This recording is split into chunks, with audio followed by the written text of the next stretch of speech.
जय श्री कृष्ण। आप सभी को ज्येष्ठ मास शुक्ल पक्ष निर्जला एकादशी 2026 की ढेरों शुभकामनाएं।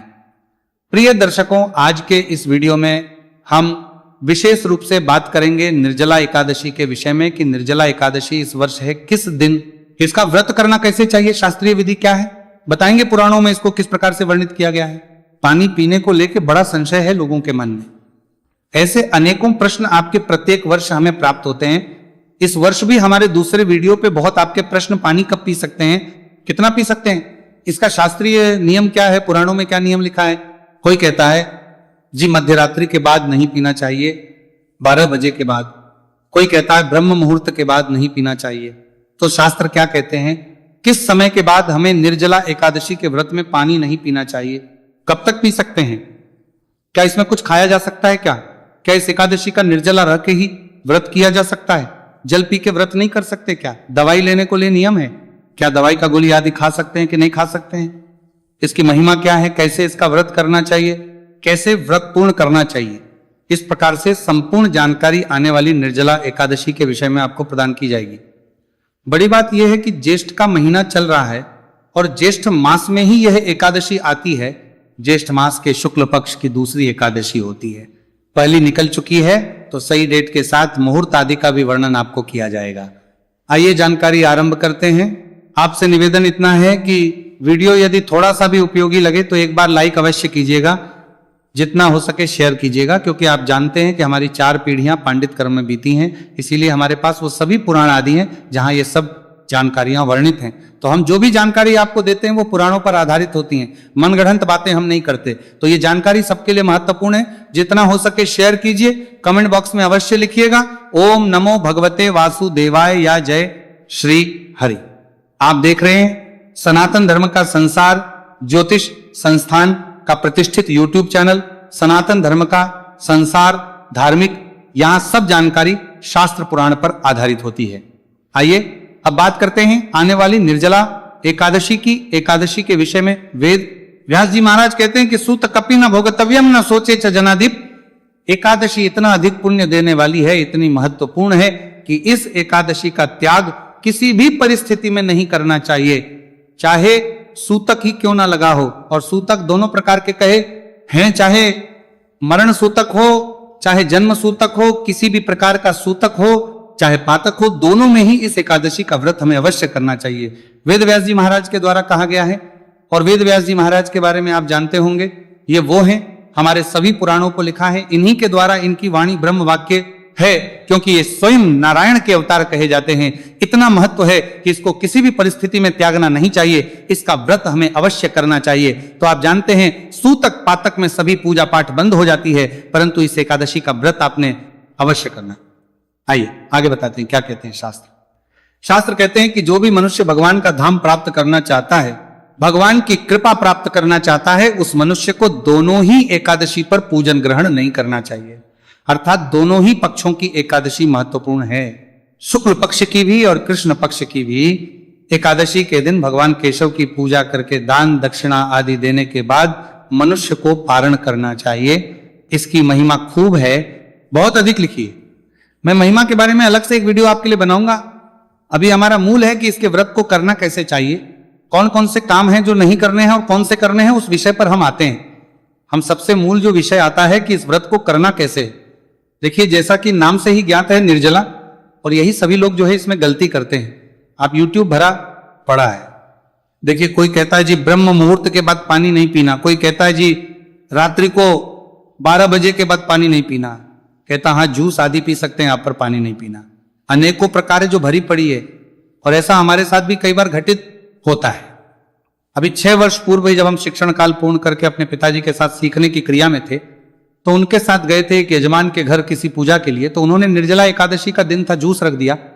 तो उनको कहा गया भाई आज तो निर्जला एकादशी आप जानते ही हैं। बोले पंडित जी कोई बात नहीं, निर्जला ही तो है, जल ही तो नहीं पिएंगे, जूस तो पी सकते हैं। तो अनेकों, और ऐसे वो अकेले नहीं थे। आप अगर देखेंगे ऐसे अधिकतर लोग हैं जिनको ऐसा लगता है कि केवल जल नहीं पीना, बाकी तो हम जूस पी सकते हैं, आप बाकी किसी अन्य वस्तु का सेवन कर सकते हैं, दूध पी सकते हैं, ऐसा करते हैं लोग। तो शास्त्र क्या कहते हैं कि जल ना पीने का नियम है या क्या नियम है। देखिए प्रिय दर्शकों, निर्जला एकादशी का अभिप्राय है निर्जल, अर्थात इसमें आपको जल नहीं पीना, और जल नहीं पीने का अभिप्राय ये नहीं केवल जल ही नहीं पीना, किसी भी प्रकार का लिक्विड पदार्थ आपको नहीं पीना, जूस आदि भी नहीं पीना, किसी भी प्रकार का पेय पदार्थ आपको पीना नहीं, और इसमें खाया भी नहीं जाता, इसमें फल आहार भी नहीं होता है। अगर आप निर्जला कर रहे हैं ना, तो इसका अभिप्राय ये नहीं है कि जल नहीं पीना है, भोजन कर सकते हैं, जल नहीं पीना है, फल खा सकते हैं, ऐसा नहीं है। अगर आपने निर्जला का व्रत का संकल्प किया है, इसका अभिप्राय है कि आप पूरे दिन में ना कुछ खाएंगे ना कुछ पिएंगे, आपके मुंह में कुछ भी जाएगा ही नहीं। अब यहां प्रश्न उठता है, पंडित जी कितने बजे से कितने बजे तक का ये नियम है, ये और ये शास्त्र प्रमाणित है, मैं आगे बताऊंगा कि कहां क्या लिखा हुआ है। कहते हैं कि 12 बजे के बाद नहीं, कोई कहते हैं हम ब्रह्ममुहूर्त के बाद नहीं, ऐसा कुछ भी नहीं है। आप 12 बजे के बाद आराम से पी सकते हैं, क्योंकि हमारा जो व्रत है ना, ये सूर्योदय से सूर्योदय तक कहा गया है, अर्थात सूर्योदय से हमारा व्रत शुरू होता है और सूर्योदय पर ही समाप्त होता है। विषय में स्कंद पुराण में वर्णन आता है, मैं बताता हूं क्या कहते हैं। स्कंद पुराण में वर्णन आता है कि तो ये जो एकादशी है, इसमें आपको जल जो है वर्जित है, लेकिन कब से कब तक? सूर्योदय के बाद से, और अगले सूर्योदय तक, जब द्वादशी का सूर्योदय हो जाएगा तो आप जल पी सकते हैं। व्रत आदि का, पारण आदि का पूजन करने के बाद, हाँ, तो रात्रि का 12 बजे का नियम कोई कहे जी ब्रह्म मुहूर्त तक नहीं पी सकते, ये कहिए कि आप अपना नियम मानिए, मुझे जो ज्ञात है मैं अपना नियम मानता हूं, ये शास्त्रीय प्रमाण बता रहा हूं, तो ऐसा कुछ भी नहीं है। सूर्योदय होने से पहले आप जितनी मर्जी मात्रा में पानी पी सकते हैं। हाँ, यहां एक चीज बताता जाऊं आपको कि कुछ लोग क्या करते हैं, सुबह सुबह सारी चीजें खा लेते हैं, कुछ लोग घी पी लेते हैं, उनको लगता है कि इससे ना प्यास लगेगी और ना ही भूख लगेगी, आराम से हमारा व्रत हो जाएगा। अनेकों लोग उपाय करने का प्रयास करते हैं, लेकिन ये अनुचित है, ये छल है परमात्मा के साथ, ये ना कीजिए। या तो निर्जला का संकल्प ही ना लीजिए, और आपने निर्जला व्रत का संकल्प किया है तो जैसे सामान्य आपका जीवनचर्या है ना, उसी प्रकार से निभाइए। सूर्योदय के पहले जल के अतिरिक्त अन्य कुछ भी खाना पीना नहीं है। व्रत जब शुरू हो रहा है सूर्योदय से पहले, उस समय भी जल ही पिए, ऐसा नहीं कि बहुत सारी चीजें खा पी लें। अच्छा, अब इसमें एक बात और बताऊं कि यहां पे ना शास्त्रों में कुछ स्थानों पर जल पीने के लिए भी कहा गया है कि जल का प्रयोग इस निर्जला एकादशी के व्रत में आप कहां कहां कर सकते हैं। मैं अब वो बताता हूं आपको कि शास्त्र क्या कहते हैं, कब और कितना कहां हम जल ले सकते हैं। शास्त्र कहते हैं कि कंठस्थ अर्थात कुल्ला जो हम करते हैं ना, जब भी जो लोग शौच आदि जाते हैं, तो शास्त्रीय नियम है कि आपको कुल्ला करना चाहिए, 3 बार कुल्ला करना चाहिए, तभी उस शौच की शुद्धि होती है। अगर आप स्नान आदि के बाद जा रहे हैं, तो क्योंकि हम सायंकाल को भी पूजा करते हैं, तो कुल्ला आदि जो हम करते हैं उसमें हम जलमुख में ले सकते हैं, क्योंकि वो हम पीते नहीं है। और कहा आचमनम, जो हम आचमनी करते हैं, जब आप पूजा करने बैठेंगे, एकादशी की पूजा करेंगे, पारण के दिन की पूजा करेंगे, मैं पूजा की विधि आपको बताऊंगा, तो पूजा में जब हम बैठते हैं तो हमें 3 बार जल आचमनी करनी होती है। तो उस जल आचमनी के समय जो हमें जल पीना है, वो जल आप पी सकते हैं, उतना जल आप ले सकते हैं, उसमें दोष नहीं है। ऐसा है कि उपगुंजतः नहीं, वह व्रत भंगो ना अन्यथा भवित, अर्थात अगर इस प्रकार से इतना जल आप लेते हैं तो उसमें आपका व्रत भंग नहीं होता, परंतु यह शर्त दी गई है। शर्त क्या दी गई है कि जो अचमनी में आप जल लेंगे उसमें भी 6 मासा जल आपको लेना चाहिए, 6 मासा जल से अधिक जल आपको नहीं लेना चाहिए। तो इतना जल आप अपने मुख में ले सकते हैं और पी भी सकते हैं। वो 6 मासा जल क्या होता है, आप 3 बार अचमनी कराते हैं हम लोग पूजा में, तो उससे 2-2 बूंद जल 6 बूंद जल हो जाती है, और इसे 6 मासा जल के आसपास वो आ जाता है। तो इतना जल जो है ना, वो हम अपने मुख में ले सकते हैं, पी भी सकते हैं। यह जल कभी भी आपके व्रत को खंडित नहीं करता है। इस शास्त्र प्रमाणिक बात है जो मैं आपको बता रहा हूं। इन दोनों के अलावा कुल्ला करने के निमित्त और आचमनी, पूजा पाठ के लिए जो आचमनी के लिए आप जल लेंगे, इसके अतिरिक्त कोई भी जल मुख में आपको नहीं रखना है, ना ही ग्रहण करना। यहां प्रश्न उठता है कि पंडित जी हमें कई बार दवाई लेनी होती है, बहुत से बुजुर्ग लोग भी हैं, उनकी तो दवाइयां चलती रहती हैं, तो अब हम क्या करेंगे। तो देखिए, ऐसी अवस्था के लिए शास्त्र कहते हैं कि दवाई आप ले सकते हैं, दवाई लेने के लिए आप जल पी सकते हैं, चाहे सामान्य आयु वर्ग के लोग हों, चाहे वृद्ध जल हों। औषधि लेने की मनाही नहीं है, और औषधि तो पानी से ही ली जाएगी, तो जितना पानी आवश्यक हो। औषधि लेने के लिए उसमें कोई दो इसमें आपका व्रत खंडित नहीं होता, औषधि से कभी भी व्रत खंडित नहीं होता है। देखिए, आपका स्वस्थ रहना बड़ा आवश्यक है। अगर आप स्वस्थ रहेंगे, आपका शरीर अच्छा रहेगा, तो आप अगले वर्ष फिर से व्रत कर पाएंगे। इसीलिए कभी भी आपको ऐसा लगे कि हाँ दवाई लेना आवश्यक है, तो आप ले सकते हैं, इसमें शास्त्रों की कहीं मनाही नहीं है। अच्छा, अब यहां एक प्रश्न ये उठता है, हमारा जो अधिकतम जो समाज है, बड़ा समाज, बड़ा तबका वो निर्जल एकादशी नहीं रख पाता है। आज के समय में बड़ा तबका है जो नहीं रख पाता, चाहे उनके कार्य की परेशानियां देखिए, क्योंकि सभी को दूर दूर बहुत सारा परिश्रम करना पड़ता है, चाहे उनको अपने रोजगार पे जाना है या जीवन के संघर्ष है सभी के। तो जो लोग निर्जल इस व्रत को नहीं रख सकते ना, वो जल पी के भी इस व्रत को कर सकते हैं। ऐसा नहीं है, करना है तो निर्जल ही करें, अन्यथा ना करें। तो आप इसको जल पी के भी कर सकते हैं। और अगर आप चाहें तो जैसे हम सामान्य एकादशी करते हैं ना, फल आहार करके, फल आहार करके भी आप इस एकादशी का व्रत सकते हैं। परंतु इसमें और उसमें अंतर यह है कि आपको जो निर्जला एकादशी का पुण्य फल कहा गया है ना, वो नहीं प्राप्त होगा। निर्जला एकादशी का निर्जल रह के व्रत करने से, सभी नियमों का पालन करके व्रत करने से जो पुण्य मिलता है, वो शास्त्र कहते हैं कि 12 शुक्ल पक्ष की एकादशी और 12 कृष्ण पक्ष की एकादशी के करने का पुण्य फल आपको ये अकेली एकादशी दे देती है। तो ये पुण्य फल तो आपको नहीं प्राप्त होगा जब आप जल पीते हुए या सामान्य प्रकार से व्रत, परंतु आपको व्रत का पुण्य तो अवश्य मिलेगा, एकादशी का पुण्य तो आपको अवश्य मिलेगा। इसीलिए व्रत अवश्य कीजिएगा। जो लोग निर्जल ना कर सकें वो व्रत अवश्य करें। यहाँ पे एक जानकारी और बताऊं आपको कि बहुत सारे लोग हैं जो एकादशी के व्रत में सेंधा नमक का प्रयोग करते हैं, कहते हैं व्रत वाला नमक है जी।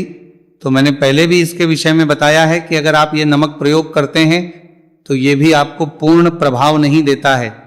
एकादशी का पुण्य जो है वो आपके भोजन पर आधारित है, जैसा खा रहे हैं उसके अनुसार वो घटता घटता घटता चला जाता है। यहाँ पे कई बार हमारे कुछ ऐसे दर्शक भी होते हैं जो किसी कारण से बीमार होते हैं या किसी परेशानी में होते हैं, जिस कारण से व्रत नहीं कर पा रहे हैं। उनको लगता है कि हमसे तो बहुत बड़ा अवसर छूट जा रहा है। तो आपको क्या करना है कि आप भगवान नारायण से सुबह प्रार्थना कर लीजिएगा उठ के कि प्रभु आज इस एकादशी पर हमारी ये अवस्था है, इस कारण से हम व्रत नहीं कर पा रहे हैं, हमारी क्षमता इस प्रकार से कर दीजिए, हमारे को दूर कर दीजिए, जिससे कि हम अगले वर्ष इस एकादशी को पूरी सामर्थ्य के साथ करें। तो ईश्वर आपको अवश्य ही वह सामर्थ्य भी प्रदान करेंगे और आपको किसी प्रकार का दोष भी नहीं लगेगा। बस सच्चे मन से भगवान से प्रार्थना अवश्य कर लीजिएगा। आपका ये एकादशी का दिन आपको खूब पुण्य देके जाएगा। पानी के विषय में जो बड़ा प्रश्न था सभी का, आशा करता हूं कि आपको साफ हो गया होगा कि पानी कब पीना है, कब नहीं पीना है, कितना पीना है, कितना नहीं पीना है। प्रश्न उठता है कि निर्जला एकादशी पर सुबह से शाम तक क्या करना है, सुबह से शाम तक के नियम क्या है। प्रिय दर्शकों, सबसे पहले जब आप उठेंगे तो उठते ही आपका अगर नित्य कर्म है कि आप अपने हाथों को रगड़ के और उसके बाद भगवान के दर्शन वहां करते हैं तो अच्छी बात है, आप जो करते हैं वो कीजिएगा। पर भगवान से हाथ जोड़ के नमस्कार करते हुए निवेदन करना कि हे प्रभु, आज निर्जला एकादशी का दिन है, मुझे इतनी शक्ति और सामर्थ्य दीजिए कि मैं इस दिन पर आपका व्रत विधि विधान से कर पाऊं और आपके निमित्त जो भी कर्म किए जाने हैं उन सबको मैं अच्छे से कर पाऊं, इतनी मुझे शक्ति दीजिएगा। इसके बाद आप स्नान माने के जरूर कीजिएगा। प्रातः काल का स्नान गंगाजल युक्त जल से अगर करते हैं तो बहुत कल्याणकारी है। नहाने के जल में थोड़ा सा गंगाजल मिला लीजिएगा। यहां आरंभ में ही बताऊं, शास्त्र कहते हैं कि ये जो एकादशी है ना, इस पर किया जाने वाला पुण्य अक्षय होता है। अक्षय अर्थात वह पुण्य जो कभी नष्ट नहीं होता है। जो आज आप सदकर्म करेंगे, जो आप कमाई करेंगे ना पुण्यों की, वो कभी नष्ट नहीं, नाश नहीं होती, सदा आपके साथ रहती है, आपके भाग्य को जगा के रखती है और जिनका भाग्य सोया हुआ है उसको जागृत करती है। इसीलिए आज किया जाने वाला व्रत, पूजा पाठ, जप, दान, ये सब अक्षय पुण्य देने वाला है। तो प्रातः काल का स्नान सूर्योदय से पहले कर लें, सबसे अच्छा रहेगा। गंगा जल युक्त जल से अवश्य कीजिएगा।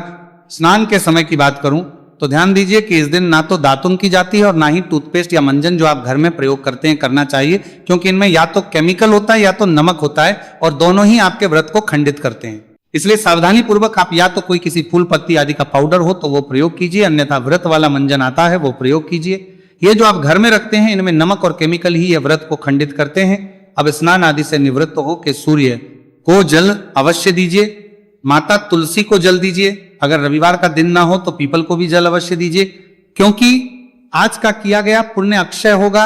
और यहां बता दूं कि एकादशी पर तुलसी पूजन उत्तम होता है, नहीं है, अवश्य करना चाहिए। अगर कभी रविवार का दिन हो तो नहीं करना है, अन्यथा एकादशी पर आपको अवश्य करना चाहिए। इस दिन आपको पितरों का तर्पण भी अवश्य करना है। गीता का 7वां अध्याय पढ़ते हुए या सुनते हुए पितृ को तृप्त करना है, क्योंकि यह भी अक्षय तृतीया देने वाला है। इसकी विधि गीता के 7वें अध्याय के वीडियो में मैं आपको बताता ही हूं।